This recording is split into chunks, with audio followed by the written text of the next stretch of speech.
and the way it's presented is clearly down to Ronda's impression within the UFC. I don't know if you think that way, but I certainly do, because before that, WWE were never going down that road, despite whatever they may say. And I know that they had a few goes at it with the Divas Revolution, but they were never, they wanted it to be, but they were never quite there. But what really set it in stone for me, Matt, is when they probably looked at Ronda and went, hang on a minute, she's making an absolute fortune. How come we can't do it with our women? That's where I look at it. What do you think about that, Matt, on the trend setting? Yeah, I mean, I agree with you there. I mean, I would say there's certain people that come along and then they're the face of the company, like you were saying. And Ronda Rousey, for a time, was the face of the UFC.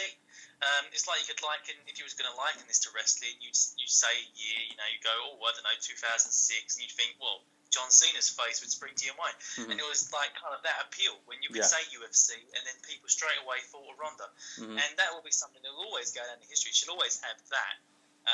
And that's what I was saying, like before, if she was to leave, there's no saying she couldn't come back, and she could still have some great matches. I mean, she's still like in the prime of her career. I mean, I'm saying this after she's come off some losses, but still at her age, she's still got a lot of years left. Yeah, no, I'm totally with you.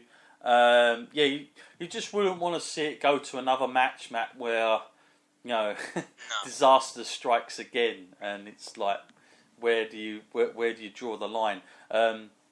So I think you got to look at it like this. There's no shame in losing to the current champion. Like her return, it wasn't against some nobody, some jobber. That they could have gone that way.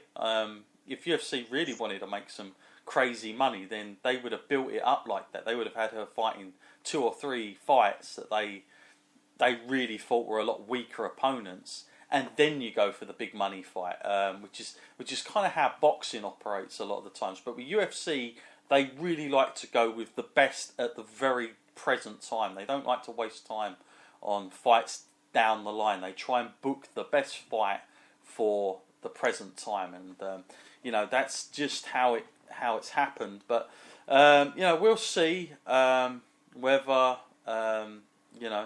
things. Or where things go for her in the coming months. Obviously, I'm sure we're going to hear more from her and UFC in general.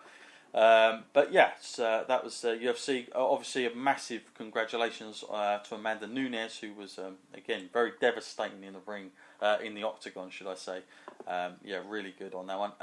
Okay, let's now cross back now, Matt, to wrestling. And this past Saturday, we spoke about it last time on the podcast. We got our return after, what was it, 30 years or so. It was being promoted as ITV World of Sport. And Matt, I'm guessing that you saw it. I'm hoping that you saw it anyway. I can't remember if you saw the entire thing. Your end. No, of course I wouldn't miss it. It was a huge night for British wrestling.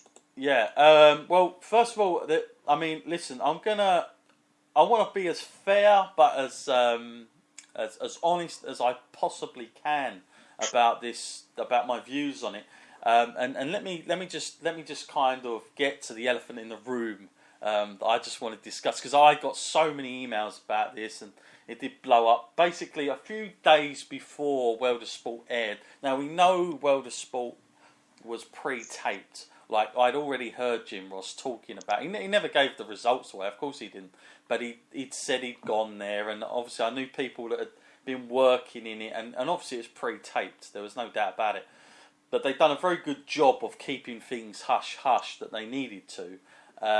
But before they got to the event, Matt, especially on the week leading to it, ITV decided, okay, we're going to have the wrestlers come on to various TV shows, mainly daytime television, and we're gonna try and get the common maybe a curious person who's watching it at the time to think, oh yeah, I'll tune into that, I'll want to see it more, and there are all kinds of weird and crazy things that they were made to do. I saw Rylan gets beat down by the female wrestler. I forgot her name, and then you had Good Morning Britain.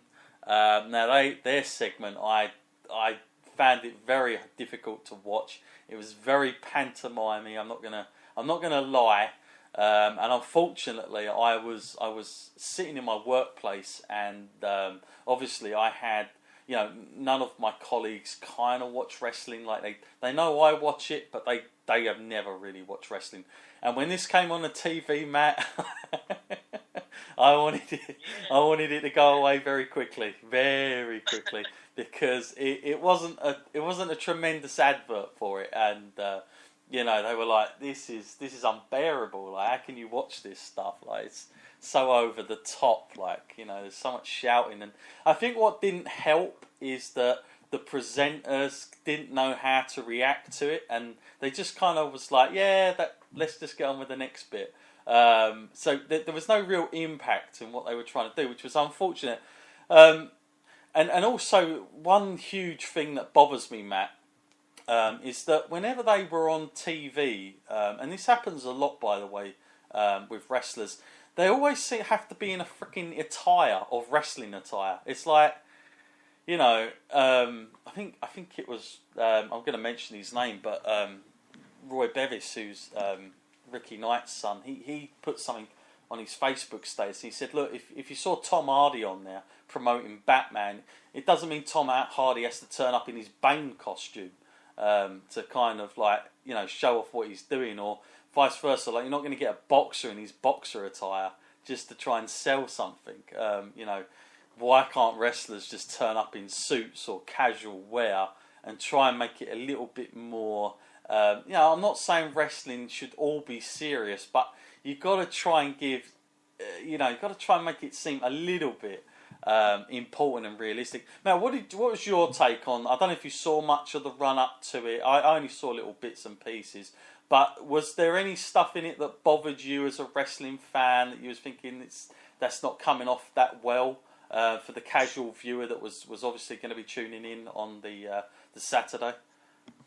Yeah, I think that's a bit of a problem they have here, because, obviously WWE knows how to promote themselves very well, but it's a different kind of calibre when you look at it that way, because the morning show you were talking about with Ryland getting beaten down by that girl, it was Bite, or whatever her name was. Yeah. I think it was that one, but then I remember the year before that, I think it was, they had Charlotte and Paige on the show, and they were just dressed normal, talking about...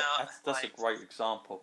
That's talking about the pedigree of wrestlers that they are, and they obviously knew who Ric Flair was, so they knew who Charlotte was. But she was just dressed normal and talking calm and explaining why people should come and see the show, and how she's going to put on quite a good show for them. Not just going to stand up and start beating up the actual presenters. That's not the way to go about it.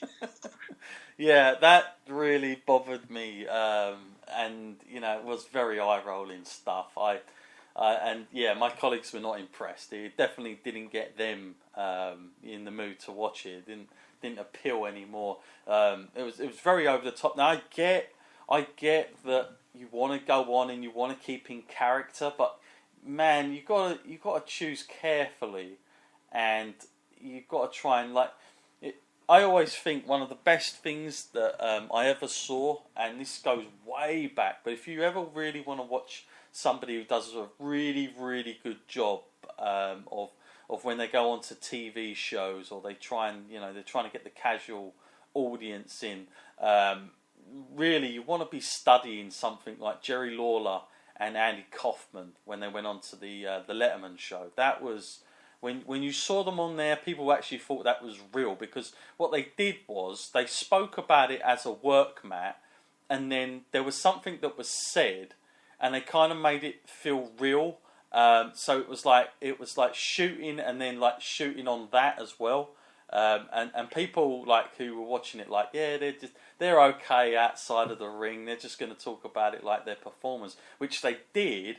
But then they kind of done a double twist, and they then performed on top of that, and to this day people still think that was a legit slap that Jerry Lawler gave Kaufman, when he was wearing the neck brace. But, you know, and this is what I'm saying, like, I think if you wanted to build something up and you wanted this little rivalry, do it, but do it in a more, a better, more serious way that the casual viewer is not going to be thinking this is just a load of old nonsense by very panto sort of style stuff. But that was obviously going into it, Matt, and you know, people are a little bit iffy about what exactly we were going to get presentation wise. Obviously, to get into the show itself, how did you, first of all, Matt, how did you find the sort of presentation and the sort of, you know, I knew the production value was going to be good because I'd seen a lot of the photos and, you know, I'd seen snips on the commercial, so I knew that was going to be